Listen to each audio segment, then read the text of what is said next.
And if they're Senator not, Rhiannon. we'll throw the book at them Thank or their you, Chair. RTO. Thank you, Chair.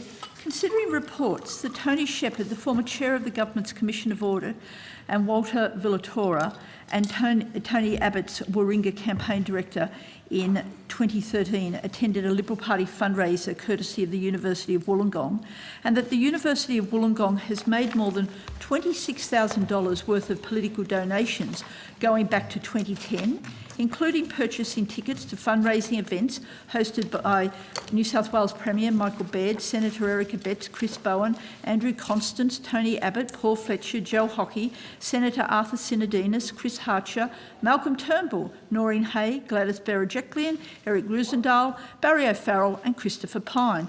Do you think it's about the donations? University of Wollongong has been very generous to you and many others. Do you think it is appropriate that a public university in receipt of public funds is spending tens of thousands of dollars on political donations? Senator Rhiannon, I suspect the University of Wollongong also probably derives own source income from private sources as well. Probably may well derive income from a range of other activities. I'm not aware of their finances, and really I think your question is one for the University of Wollongong. The question was that we are dealing here with public funds. Why is it out of order? Because it does not in any way relate to budget estimates.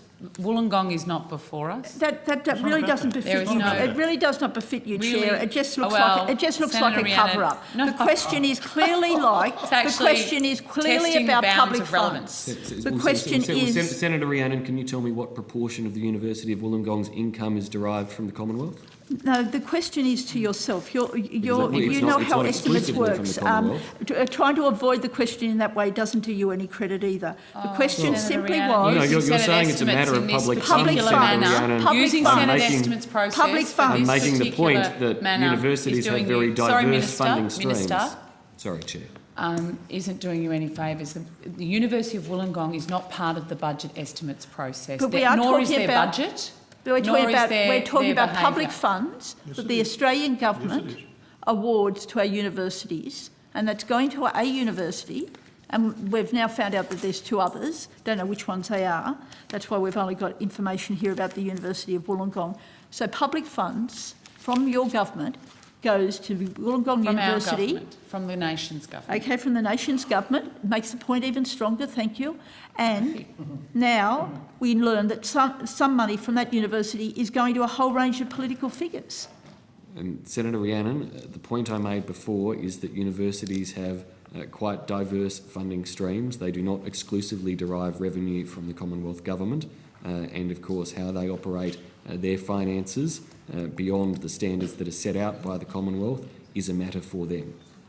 Well, to get a bit more specific about it, considering the University of Wollongong receives public money, what are the merits of the University of Wollongong or any university having paying for representatives to attend a luncheon hosted by Chris Harcher, a former state MP, who ICAC alleged masterminded a scheme to funnel illegal political donations to Liberal Party candidates for a federal election campaign? What are the merits in that? You would have to ask the University of Wollongong why they may choose to attend a particular function. I cannot speak on their behalf, Senator Rhiannon. I, of course, hope and trust, given your line of questioning, that no university has ever paid to attend a lunch or event or anything else ever hosted by the Australian Greens. Can you give that commitment, Senator Rhiannon?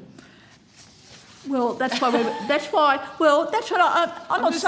not saying that any of it's right. We haven't got any of that money. So you see, there are certain things. Yeah, that the Commonwealth... that's why it's not the question. Senator Rhiannon, there are I'm asking about the merits of the public money, and that's the question you are avoiding. And Senator Rhiannon, there are certain things the Commonwealth regulates around universities. There are certain things the Commonwealth regulates around universities, but universities also enjoy a certain level of autonomy. Just as the Commonwealth provides a certain level of funding that goes to universities, but universities also derive a degree of their income from other sources. The Commonwealth does not regulate how they spend all of their income, and it is up to the universities as to what they believe constitutes good value decision making in the expenditure of that income. But surely you have to admit that there is a conflict of interest here when it's public money and then some of that public money ends up in a pool. The pool's divvied up. We are slightly going around in circles, Senator Rhiannon, because I've explained a few times over now that it is not necessarily public money.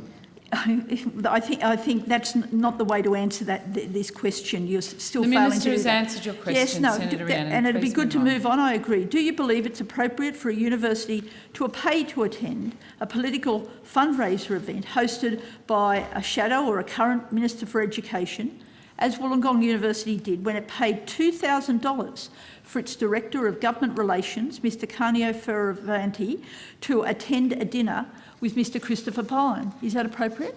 I think the Minister's answered that question. No, excuse me, Chair, please let me. It's repetitive, you've just put I haven't asked that question before. Minister? Chair, could the Minister answer that, please? I believe it is appropriate for universities to be in control of determining how they operate their businesses, how they provide their services, where they expend their funds, especially funds derived outside of those provided by the Commonwealth, as long as they are operating within the regulatory frameworks provided for the operation of universities. Are you suggesting that these political donations have come from money other than public money? Do you have that information? Is that what you're actually suggesting? Senator Rhiannon, I'm stating a matter of fact that universities derive significant other incomes beyond those necessarily provided by the Commonwealth of Australia. So the conclusion there is that you cannot be certain where that money comes from. We know public money goes to our universities. So another question, do you believe it is appropriate that the University of Wollongong paid for Mr Fioravanti to attend 3 fundraising events for Mr Gareth Ward, the Liberal member for Kiama, when Mr Ward is a former council member of Wollongong University, and his staffer, Mr Paul L, is a current council member? If in deciding how to expend their own revenue sources, they decide there's value for money in supporting or attending an event with Mr Ward, then good luck to them. Do you believe it is appropriate that Mr Paul Scully, a former candidate for Labor pre-selection for the seat of Wollongong, was paid by the University of Wollongong to attend a Labor Party fundraiser in February this year? Indeed, if the university, in expending their own funds derived from sources outside of what we might pay them to support the education of students, decides there's value in supporting said Labor candidate, good luck to them. Are you aware of the recently released New South Wales Auditor General's report into the state of New South Wales universities? And if any university in Australia has been silly enough to want to pay money to attend a function hosted by the Australian Greens out of their own income, good luck to them. Could you answer the question? Thank you for that bit of information, but the question was, are you aware of the recently released New South Wales Auditor General's report into the state of New South Wales universities? Not offhand, Senator Rhiannon. Is there a particular question about it that you would like us to consider? Mr Grill, you aware of that report? Yes, I am. So in that report, University of New South Wales is named as one of these universities making political donations. Is that correct? Look, I'd have to take that on notice. Sorry. 2 other universities. It's identified that 30% of universities in New South Wales have made political donations, and that more may have, but did not have policies and systems designed to detect such donations. So the current framework is exactly as the Minister has outlined. Universities derive large proportion of their income, up to half in some cases, from non-government sources. They're autonomous organisations, and it's a question of accountability for their councils, how their management chooses to spend those funds. Senator, can I just, of course your statement's true. The question arises, how can you assure the Senate, or can you assure the Senate that there is no public money involved in any of these projects?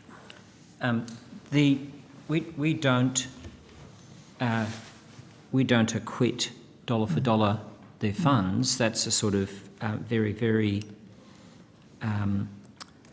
long ago kind of style of public administration. I guess I would, however, make the observation that most universities and most members of this committee would accept that the universities would regard their public funding as being fully expended on the teaching and research activities, and that they don't tend to have any money left over for anything else. Mr. Grew, isn't it the case under the funding agreements you can acquit Yeah, the program monies that have been allocated to each university?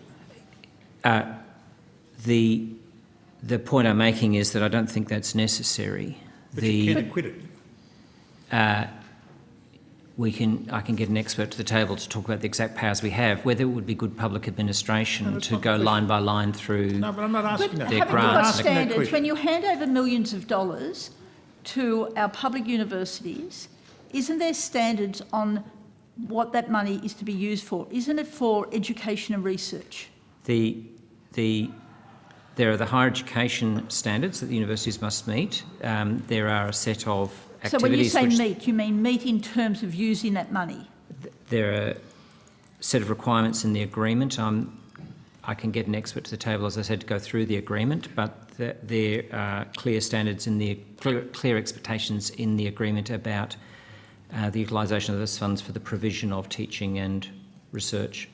So you said absolutely. funds then, the agreement of fund. Yeah. So, Okay, but I guess the point I'm making is these are autonomous corporations with their own governance bodies. They have accountabilities if they're public universities to the state that legislated them, which is why the Auditor-General comes into play. But they have substantial non-government source revenue. And I think there's a question about the appropriateness of us making comment about how they choose to use non-government funds. So are you suggesting that they're using non-government funds? I think that is a question for Wollongong University, not for us, but I suspect that, like all of the Vice-Chancellors, the Vice-Chancellor of Wollongong University would say that the funding they get from the government is more than fully expended on the activities of teaching and research. The Minister, the Auditor-General has recommended that universities institute policies to prohibit the making of political donations. Do you agree with that recommendation? Senator Rhiannon, I think that really is a matter in relation to the University of Wollongong for assuming they are established under an Act of the New South Wales Parliament for the New South Wales Parliament to consider. So does that put the federal government at odds with the New South Wales Auditor-General? Senator Rhiannon, I don't think I'm at odds with the New South Wales Auditor-General. He, like others, is of course free to make recommendations. I have just suggested that I think the recommendation is one that the New South Wales Government could choose to consider. I would, however, again reiterate the fact that universities have significant non-government, particularly non-Commonwealth government revenues that they derive, an income that they derive, and I think in general they should be as free to decide how to invest and expend that as any other entity who derives their own revenue and incomes. So do you think universities should be donating to political parties? I think universities should agree the maximum level of autonomy possible to make their own decisions about what is in the interests of the advancement of their institutions. So you've given emphasis to the advancement of their institutions, and you haven't ruled out those institutions making political donations to political parties. So do you see those two things linked? Because that's a conclusion. Senator Rhiannon, people choose to give donations for all manner of different reasons that are often completely unclear to the recipient as well as anybody else. But ultimately, if they think that attending events is a useful thing for their networking, for whatever activities, for promoting the things that are happening within their university environment, then as long as it is not distracting from the quality of teaching, as long as it is not diverting resources that are deliberately delivered to them for the quality of teaching and learning, then really, as I said, it's their decision. They are accountable to their own councils, to their own governance structures, and where relevant, to their own state governments or state parliaments under whose act they were established.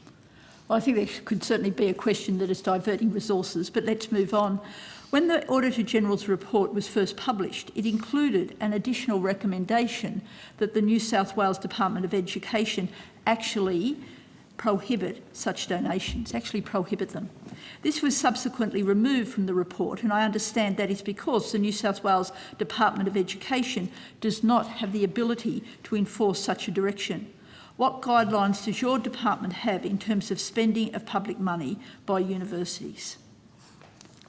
Well, we have the Commonwealth Grant Scheme funding agreement specifies that the funding that we provide is to be used for the purposes of delivering education research under the Higher Education Support Act. So that covers the public income from the Commonwealth. It doesn't cover income that universities derive from other sources. So we don't have power over yes. that. Yes, so that's been put on the record a number of times.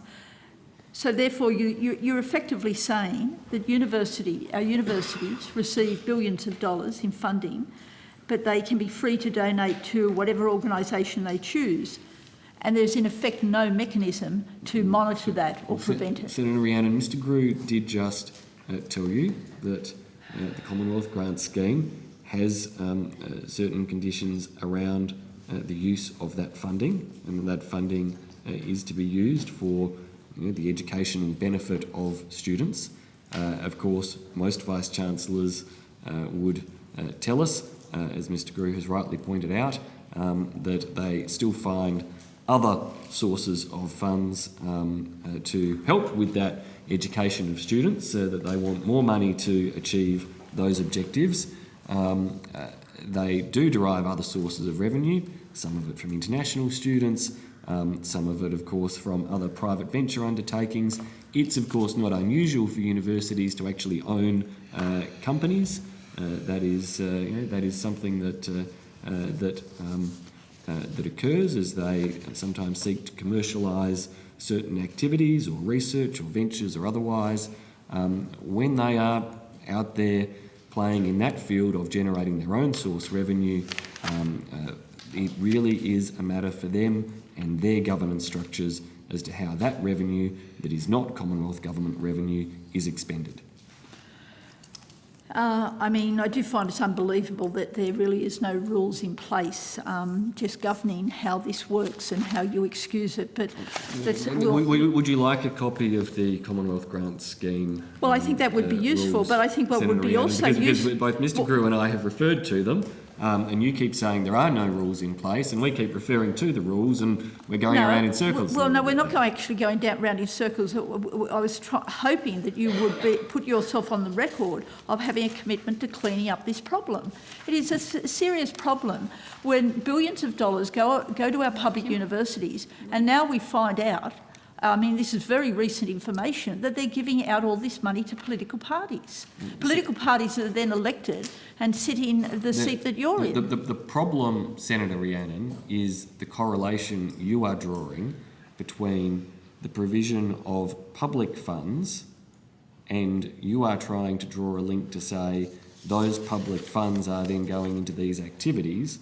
The point that I have been making, getting to the point of labouring, is that the universities derive significant other revenue from other sources. As Mr Grew pointed out, in some instances approaching 50% of their revenue coming from other sources. Can you rule out the public money that's been given to Senator universities? Rhiannon, the Minister has answered No, this various is versions of this question I'm for the last asking 20 him to rule minutes. it out. Can you rule out the public money given to our public universities has gone to political parties? I am quite confident that all universities are abiding by the terms of the Commonwealth Grant Scheme. Thank you, Thank you. Senator On Rhiannon. another Senator matter? Carr.